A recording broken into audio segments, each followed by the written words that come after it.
이 한국 재벌은 조폭 같다라고 청문회 때 말씀하셔가지고 그 한마디로 사실은 청문회 스타가 됐어요.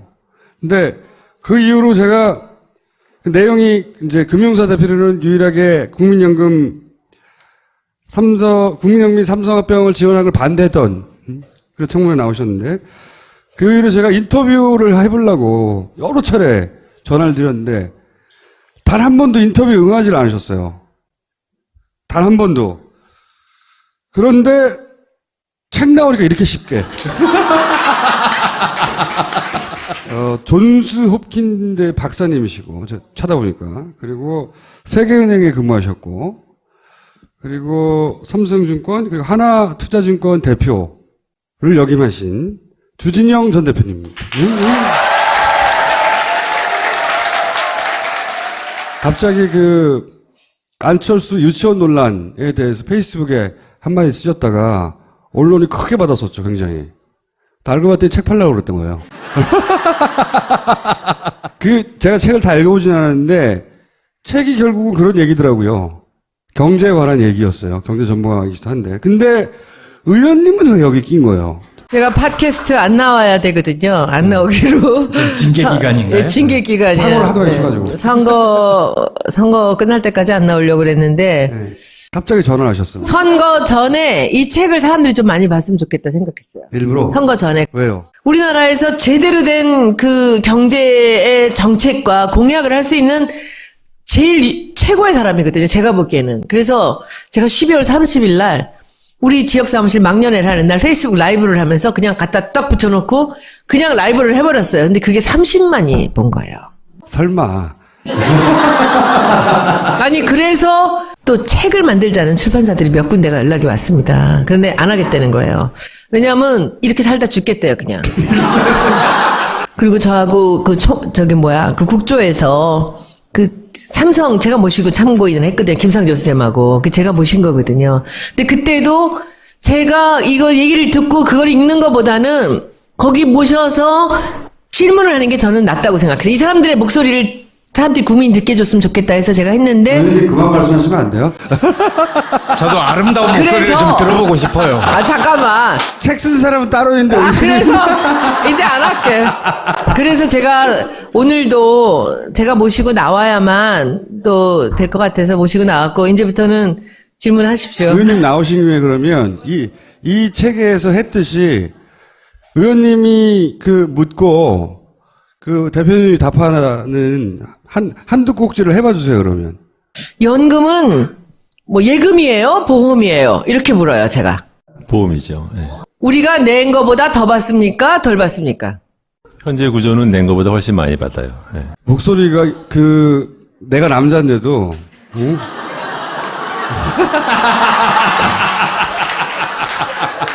그럼 나도 앞으로 이런 식으로. 의원님이 갑자기 전화해서 대선 전에 이런 내용의 경제 정책이나 내용이 소개돼야 된다고 전화하신 거란 말이죠. 그래서 대선에서 이제 만약에 문재인 후보가 이기면 이런 정책을 펴야 된다고 그걸 알려줘야 되겠다고 하신 거예요. 그런 거 아무거나 하나 아이템을.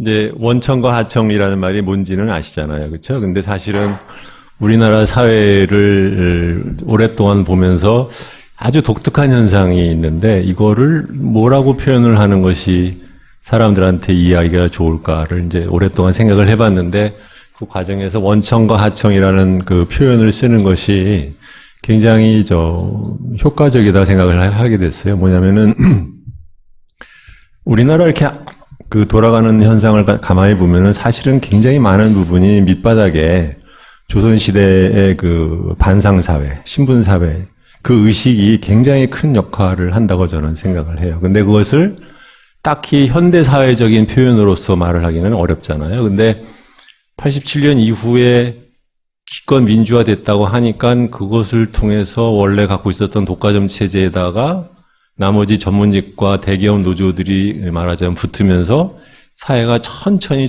이분화되는 거예요. 근데 그 이분화되는 것이 정치적인 이슈로 등장을 하지를 않아요. 너무 오랫동안. 그리고 그 와중에서 하층에 속하는 사람, 목소리를 대변하는 사람들은 거의 없고 사실은 정당에서 여당, 야당이나 하지만 사실은 많은 부분이 원청 내에서의 자기들끼리의 얘기를 하는 그 논란이 줄을 이룬다. 그런 느낌이 많이 들어서 그래서 한국 사회는 점점점 어떻게 보면은 그동안에 눌렸던 이제 독재에 의해서 눌렸던 것이 그다음에는 김영삼 정부 때 노태우 정부 때 일방적으로 이제 그 금융을 통해서 부실 기업을 양산하던 것. 근데 그것을 할 수 없게 되고 나서는 IMF 위기 이후에는 이제 많은 사람들은 그걸 신자유주의에 의해서 우리나라가 소득이 양극화된다고 하는데 저는 그렇게 생각하지 않고 원래부터 갖고 있었던 그러한 그 반상 사회, 신분 사회적인 그런 의식이 이러한 양극화를 갖다 그대로 남도록 또는 그것을 더 강화하는 쪽으로 흘러간다. 그런 생각을 했던 거죠. 쉽게 말하면 같은 일을 하는데 원청회사에서 일하는 사람하고 하청회사에서 일하는 사람하고 임금이 다른 거예요. 그러면은 그 하청에서 싼 임금으로 갖고 가서 원청에서 많은 이익을 붙여서 파는 거죠. 그러니까 계속 갈라져 있는 거죠, 이것이. 그 얘기가 굉장히 감동이었고, 실제로 책에 나간 다음에 제일 인기가 있는 거는 직장 민주화 얘기입니다. 직장 민주화도 어떻게 보면은 그런 문제예요. 제가 직장을 다니면서 이렇게 보면 우리나라가 빠른 속도로 경제 발전을 했기 때문에 어떻게 보면은 옛날 시대에 교육을 받은 사람들의 생산성이 사실 굉장히 떨어져요. 그럼에도 불구하고 그 사람들이 배웠던 일하는 방식은 굉장히 권위주의적이고 일방적인 지시 위주의 방식인데 그것도 사실은 어떻게 보면은 우리가 옛날에 이제 조선 시대부터 받아온 그런 방식이죠. 거기다가 이제 군사 독재에서 더욱더 강조된 것이고 그것이 지금 이 나이 든 사람들 사이에서는 그 문화가 그대로 있고 젊은 사람들은 그렇게 태어나지 않고 그렇게 자라지 않았는데 막상 조직에 속하는 순간 일방적인 위계 사회, 한국에서는 기본적으로는 쪽수가 제일 중요하고 그 다음에는 위계가 제일 중요하잖아요. 그 다음에 이제 남녀냐가 중요한 것인데 이 위계 질서에 의해서 조직을 운영하는 방식이 지금 우리나라가 갖고 있는 그 경제 발전의 수준에 비해서 너무 낙후되어 있다. 근데 이것을 어떻게 해결하지 않으면 전체적인 경제의 그 지속적인 성장도 어렵고 또 조직 안에서 직원들이 느끼는 그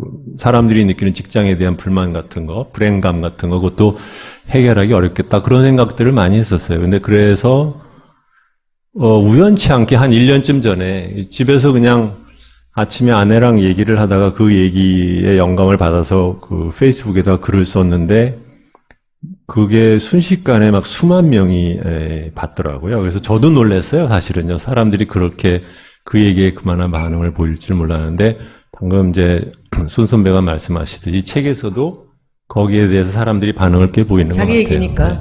마침 이 시국하고 관련해서 안철수 후보의 BW 문제 가지고 그 민주당에서는 문제 삼고 국민의당에서는 뭐 그게 큰 문제 아니다라고 답하고 그리고 또 전문가들도 그게 그 당시는 불법이 아니었다고 말하고 그러니까 이게 문제가 되는 겁니까? 안 되는 겁니까? 법적으로는 문제가 없어 보여요. 왜냐하면 우선 BW를 발행할 때는 보통은 이사회 발행만으로 가능합니다. BW가 뭔지도 좀 설명해 주시고. BW는 이제 뭐의 약자냐면 본드 with warrant예요. 본드라는 것은 채권이고 워런트는 그러니까 말하자면 보장을 받았다라는 뜻이거든요. 그러니까 보통은 어떻게 쓰는 거냐면 채권을 발행할 때 내가 돈을 빌려준다고 하지만 플러스 나중에 주식을 살 수 있는 권리가 붙어 있어요. 네, 그래서 나중에 이걸 띄어서 팔 수도 있는 건데, 그러니까 이제 안철수 씨가 그 당시 안랩에서 비상장 기업일 때, 그 당시 지분이 한 30몇 % 갖고 있었고, 삼성 SDS가 20%, 산업은행이 20%, 뭐, 다른 LG 창투가 10몇 % 이렇게 갖고 있었는데, 3억을 들여서 지분의 20%를 늘려요. 그러니까 그게 말하자면 이제 채권을 발행을 하는데 거기다 BW 워런트를 붙여서 1년 뒤에는 3억을 회사가 도로 갖고 그러니까 사실은 돈이 필요하지 않았던 거죠. 그러고 난 다음에 그 워런트를 행사를 해서 그 전에 자기가 갖고 있던 지분보다 한 20%를 올려서 한 50몇 %를 올리고 오늘 기사죠. 곽정수 씨가 한겨레 기사를 썼는데 제가 보니까 그 지분 계산이 좀 잘못된 것 같아요. 그래서 제가 오늘 그렇지 않아도 그 얘기를 해주고 왔어요. 전화해서 그 지분 계산 잘못된 것 같다 그랬더니 본인은 다른 데서 들은 얘기라서 그래서 내가 그 감사 보고서 카피해 놓은 걸 갖다 보내줬는데 어떻게 또 마침 그걸 또 물어보시는데 그러니까 보통 이사회 의결만이 아니라 원래 돌아가면 이게 주총까지 갔어요. 그러니까 주주들이 다 동의를 한 거예요.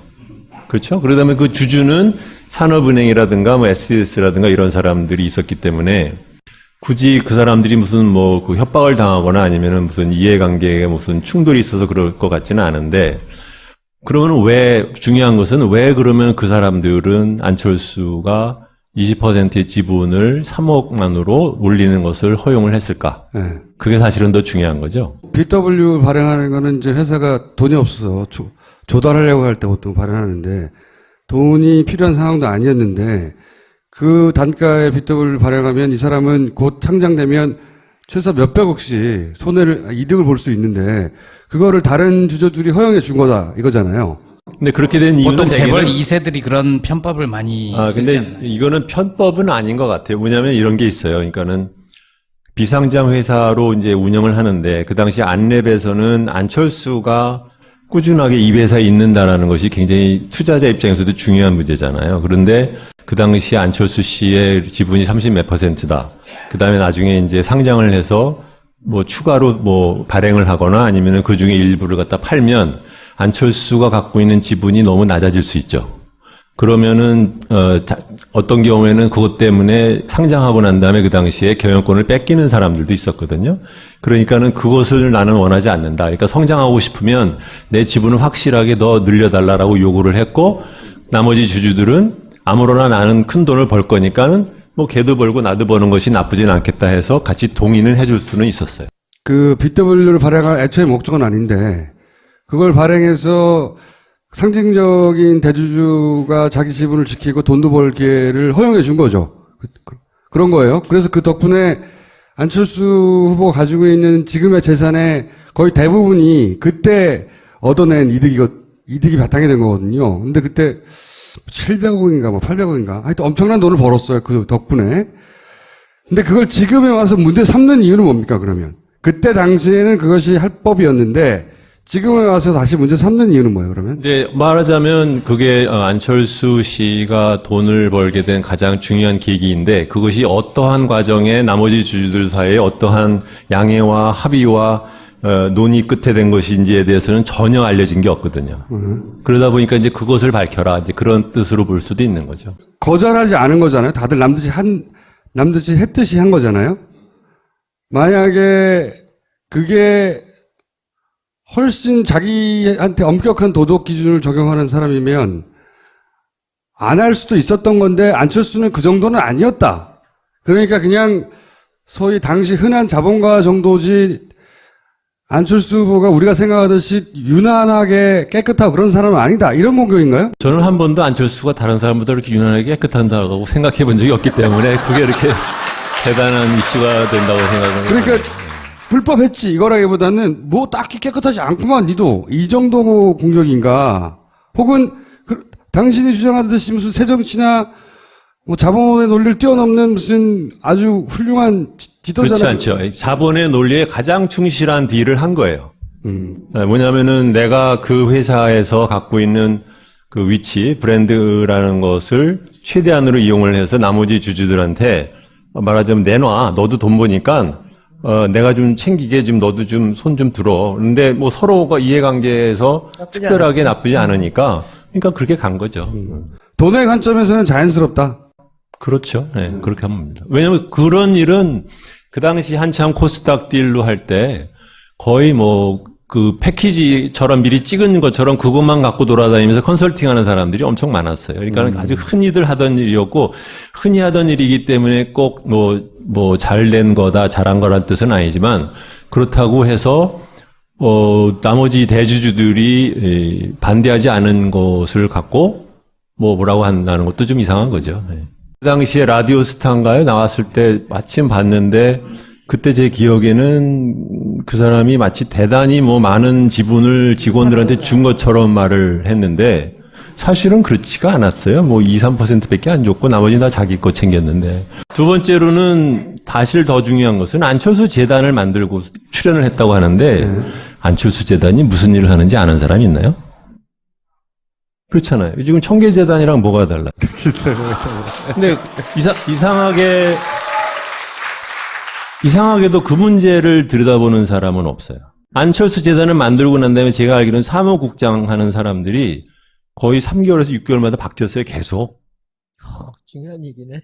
근데, 그러고서 처음에는 뭐 한다라고 뭐, 위원회도 만들고. 저소득층 교육 지원. 뭐 한다고 했는데. 목적이 있었죠. 제가 왜 그걸 아냐면, 거기 그러니까 사회이사가 아니구나. 이사 중에 한 분이 저한테 부탁을 해서 자문위원회로 처음에 한번 간 적이 있었는데, 말도 안 되는 타표를 갖고 서너 번을 만났는데, 그때마다 사무국장이 바뀌는 거예요. 그래서 내가, 말도 안 되는 소리를 계속해서 이렇게 새로 하듯이 할 거면 그냥 관둬라라고 관뒀어요. 근데 그 이후에 안철수 재단이 무슨 일을 한다는 건지 지금 5년, 7년 됐는데 아무도 모르잖아요. 근데 왜 그걸 아무도 왜 안 들여다봐요, 기자들은? 네, 들여다보겠습니다. 저도 두 가지 질문을 여쭤볼게요. 규제 프리존에 대해서 어떻게 생각하시는지. 또 하나는 네. 저도 페이스북 라이브를 한번 봤는데 별명이 공선생이시더라고요. 왜 주선생이 아니고 공선생이십니까? 공선생이라는 별명은 옛날에 한겨레 신문 논설 주관하시던 김선주 씨가 저랑 잘 아는데 그분이 저한테 붙여준 별명이세요. 네, 그래서 근데 네. 뭐 자꾸 아까도 지금 김어준 씨가 설명을 잘못하셨는데 제가 하기를 하지 않았어요. 그렇기 때문에 근데 사람들이 입에 익어가지고 자꾸 주박사 그러고 수녀께서 자꾸 주박사라고 하시는데 박사님 아니세요? 네. 입에 익은 그 어투를 바꿔드리기 위해서 네. 그래서 공선생으로 불러주세요라고 얘기를 한 것이고 빌공짜인가요? 만들어주신 분은 그렇게 설명을 해요. 네. 규제 프리존은 굉장히 나쁜 법이에요. 왜냐하면 보세요. 그러니까 규제를 특정 지역별로 각 지자체장이 이 분야에 있어서는 나는 규제를 적용하지 않겠다라는 것에 대한 권한을 주는 거잖아요.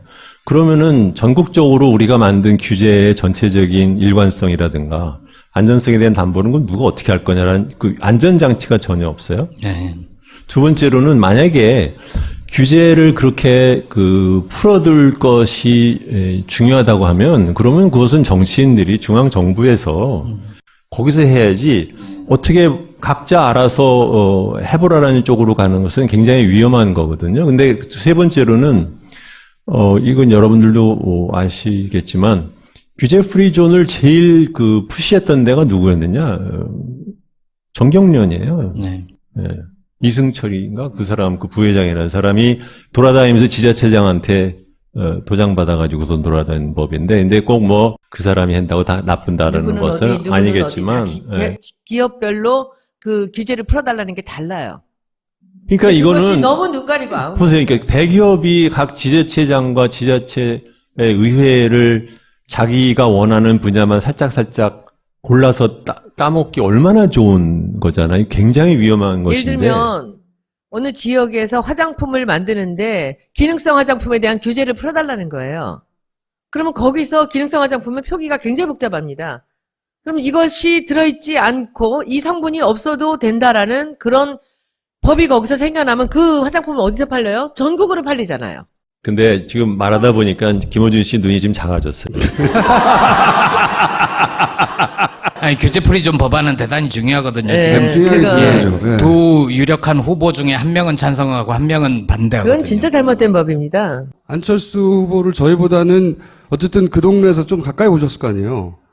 그 평가도 들어보기도 했을 것이고, 또 증권 대표로서 바라보시기도 했을 것이고, 그랬을 때 정치인 안철수까지 포함해서 어떻게 평가하세요? 여러 가지 종합적으로?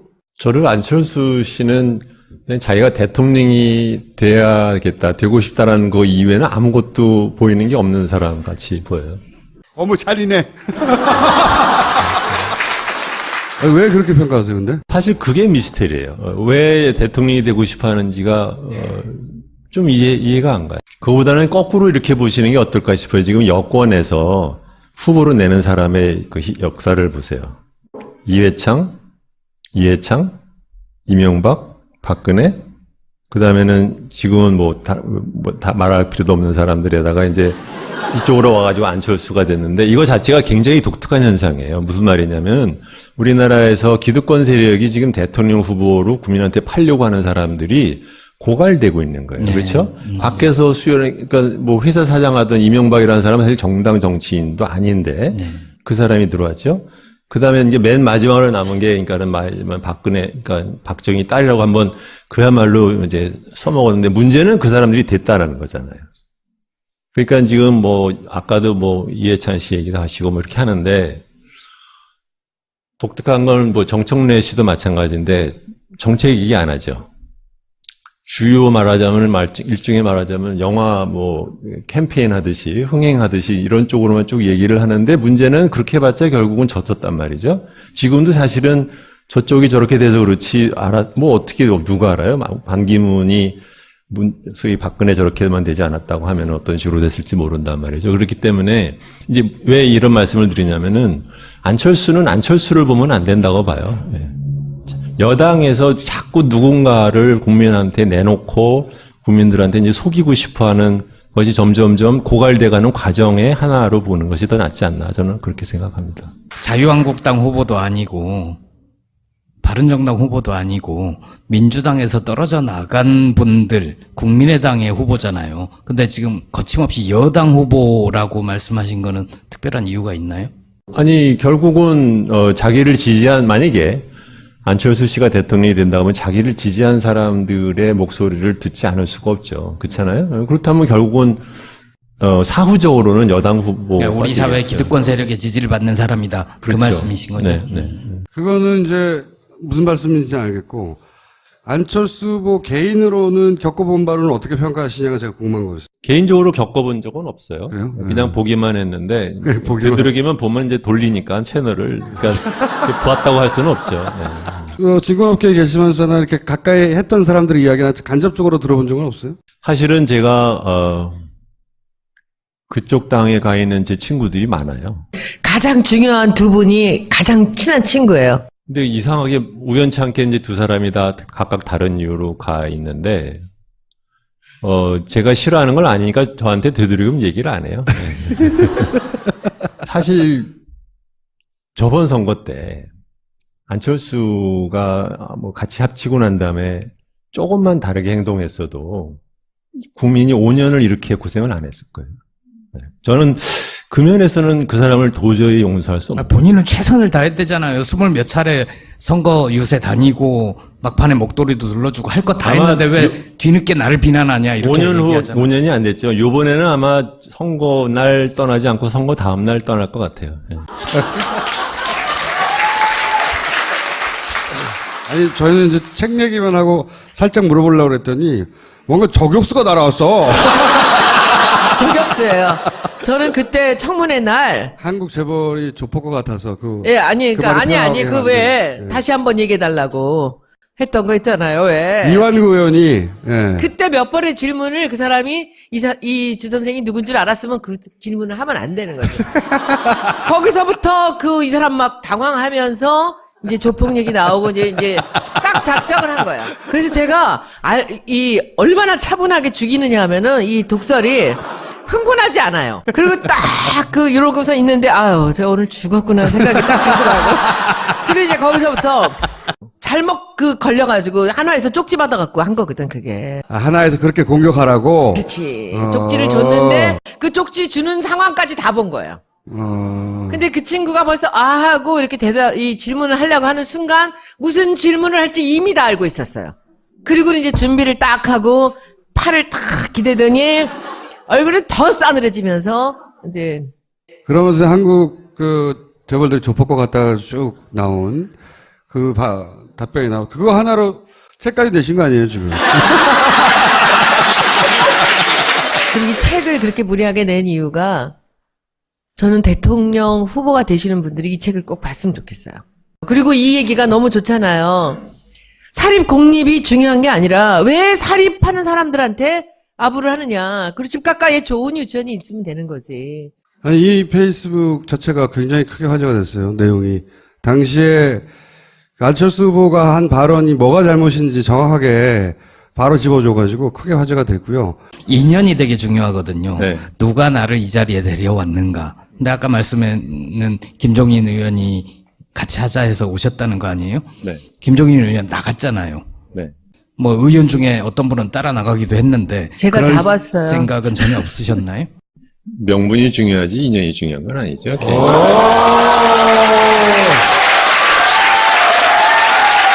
아니, 근데 왜 듣다 보니까 정치하시면 진짜 잘하실 것 같은데, 지난 총선 때 아니 근데 저는 정치 조금 안. 이해찬 총리의 젊은 시절이 약간 보이는 듯한. 막 후드를 패는 거 말로. 저 안 사셔도 되니까 서문이랑 그 에필로그를 이렇게 서점 갔을 때 보시면 제가 왜 책 쓰기 싫어했는지 아니면 정치 같은 거 생각 안 하는지를 어디 잠깐 써놨어요. 에필로그에 써놨어요. 이대로 살다 죽으려고 그랬는데 잘못 끌려 나와가지고. 주 선생님을 다음에 꼭 다시 한번 모시는 걸로 예약해 놓고. 쉽지 않을 거. 그럼 나도 앞으로 이런 식으로 의원님이 갑자기 전화해서 대선 전에 이런 내용의 경제 정책이나 내용이 소개돼야 된다고 전화하신 거란 말이죠. 그래서 대선에서 이제 만약에 문재인 후보가 이기면 이런 정책을 펴야 된다고 그걸 알려줘야 되겠다고 하신 거예요. 그런 거 아무거나 하나 아이템을 이제 원청과 하청이라는 말이 뭔지는 아시잖아요. 그렇죠? 근데 사실은 우리나라 사회를 오랫동안 보면서 아주 독특한 현상이 있는데 이거를 뭐라고 표현을 하는 것이 사람들한테 이해하기가 좋을까를 이제 오랫동안 생각을 해봤는데 그 과정에서 원청과 하청이라는 그 표현을 쓰는 것이 굉장히 효과적이다 생각을 하게 됐어요. 뭐냐면은 우리나라 이렇게 그 돌아가는 현상을 가만히 보면은 사실은 굉장히 많은 부분이 밑바닥에 조선시대의 그 반상사회, 신분사회, 그 의식이 굉장히 큰 역할을 한다고 저는 생각을 해요. 근데 그것을 딱히 현대사회적인 표현으로서 말을 하기는 어렵잖아요. 근데 87년 이후에 기껏 민주화됐다고 하니까 그것을 통해서 원래 갖고 있었던 독과점 체제에다가 나머지 전문직과 대기업 노조들이 말하자면 붙으면서 사회가 천천히 이분화되는 거예요. 근데 그 이분화되는 것이 정치적인 이슈로 등장을 하지를 않아요. 제대로 된 그 경제의 정책과 공약을 할 수 있는 제일 최고의 사람이거든요. 제가 보기에는. 그래서 제가 12월 30일 날 우리 지역 사무실 막년회를 하는 날 페이스북 라이브를 하면서 그냥 갖다 딱 붙여놓고 그냥 라이브를 해버렸어요. 근데 그게 30만이 본 거예요. 설마. 아니 그래서 또 책을 만들자는 출판사들이 몇 군데가 연락이 왔습니다. 그런데 안 하겠다는 거예요. 왜냐하면 이렇게 살다 죽겠대요 그냥. 그리고 저하고 그 국조에서 그 삼성 제가 모시고 참고인을 했거든요. 김상조 선생님하고 그 제가 모신 거거든요. 근데 그때도 제가 이걸 얘기를 듣고 그걸 읽는 것보다는 거기 모셔서 질문을 하는 게 저는 낫다고 생각해요. 이 사람들의 목소리를 사람들이 국민이 듣게 해줬으면 좋겠다 해서 제가 했는데 의원님 그만 말씀하시면 안 돼요? 저도 아름다운 목소리를 그래서- 좀 들어보고 싶어요. 아 잠깐만. 책 쓴 사람은 따로 있는데. 그래서 이제 안 할게. 그래서 제가 오늘도 제가 모시고 나와야만 또 될 것 같아서 모시고 나왔고 이제부터는 질문하십시오. 의원님 나오신 김에 그러면 이 책에서 했듯이 의원님이 그 묻고 그 대표님이 답하는 한두 꼭지를 해봐 주세요, 그러면. 연금은 뭐 예금이에요? 보험이에요? 이렇게 물어요, 제가. 보험이죠. 예. 우리가 낸 거보다 더 받습니까? 덜 받습니까? 현재 구조는 낸 것보다 훨씬 많이 받아요. 예. 목소리가 내가 남자인데도, 응? 이 한국 재벌은 조폭 같다라고 청문회 때 말씀하셔가지고 그 한마디로 사실은 청문회 스타가 됐어요. 근데 그 이후로 제가 그 내용이 이제 금융사 대표로는 유일하게 국민연금 삼성화병을 지원하는 걸 반대했던 그 청문회 나오셨는데 그 이후로 제가 인터뷰를 해보려고 여러 차례 전화를 드렸는데 단 한 번도 인터뷰 응하지 않으셨어요. 단 한 번도. 그런데 책 나오니까 이렇게 쉽게. 존스 홉킨대 박사님이시고, 제가 찾아보니까. 그리고 세계은행에 근무하셨고, 그리고 삼성증권, 그리고 하나투자증권 대표를 역임하신 주진영 전 대표님입니다. 갑자기 안철수 유치원 논란에 대해서 페이스북에 한마디 쓰셨다가 언론이 크게 받았었죠, 굉장히. 알고 봤더니 책 팔려고 그랬던 거예요. 제가 책을 다 읽어보진 않았는데, 책이 결국은 그런 얘기더라고요. 경제에 관한 얘기였어요. 경제 전문가이기도 한데. 근데, 의원님은 왜 여기 낀 거예요? 제가 팟캐스트 안 나와야 되거든요. 안 나오기로. 징계 기간인가요? 네, 징계 기간이에요. 사고를 하도 많이 쳐가지고. 선거 끝날 때까지 안 나오려고 그랬는데, 네. 갑자기 전화를 하셨어요. 선거 전에 이 책을 사람들이 좀 많이 봤으면 좋겠다 생각했어요. 일부러? 선거 전에. 왜요? 우리나라에서 너무 오랫동안. 그리고 그 와중에서 하층에 속하는 사람, 목소리를 대변하는 사람들은 거의 없고, 사실은 정당에서 여당, 야당이나 하지만 사실은 많은 부분이 원청 내에서의 자기들끼리의 얘기를 하는 그 논란이 줄을 이룬다. 그런 느낌이 많이 들어서, 그래서 한국 사회는 점점점 어떻게 보면은 그동안에 눌렸던 독재에 의해서 눌렸던 것이 그다음에는 김영삼 정부 때, 노태우 정부 때 일방적으로 이제 금융을 통해서 부실 기업을 양산하던 것.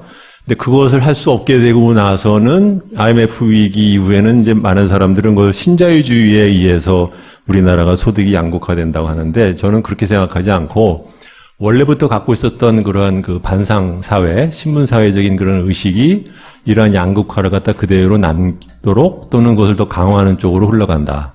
그런 생각을 했던 거죠.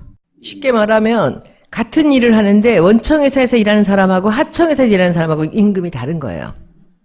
그러면은 그 하청에서 싼 임금으로 갖고 가서 원청에서 많은 이익을 붙여서 파는 거죠. 그러니까 계속 갈라져 있는 거죠, 이것이. 그 얘기가 굉장히 감동이었고, 실제로 책이 나간 다음에 제일 인기가 있는 거는 직장 민주화 얘기입니다. 직장 민주화도 어떻게 보면은 그런 문제예요.